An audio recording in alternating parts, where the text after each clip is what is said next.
Hello everyone. Japanese stocks jumped this week on hopes the new government will push for more growth-friendly policies. What's unusual is the yen rising at the same time.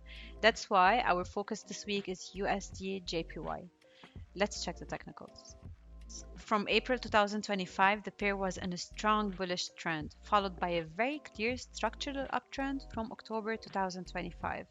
Normally, when foreign investors buy Japanese equities, they hedge currency risk by selling the yen. And that's exactly what we saw during this move. The momentum carried prices all the way toward 159.5, just shy of 160. That's a major psychological level and a known zone of potential intervention, and it was tested twice. But that relationship is now starting to shake. We're seeing strong momentum in Japanese stocks while the yen is strengthening and the US JPY is rolling over. If this dynamic continues, it could mean less structural pressure on the yen going forward. And the USD JPY, that's exactly where momentum stalled. On January 23, USD JPY clearly broke below its rising trend line. And since then, prices have been trading below the uptrend, shifting the balance of risk. Now let's check the 4 hours chart.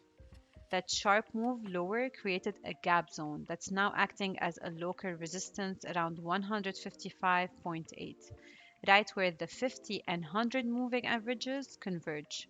This makes it a key decision area. A break above it could reopen upside toward 158 and potentially pull price back into the broader uptrend. But as long as we stay below it, bears remain in control.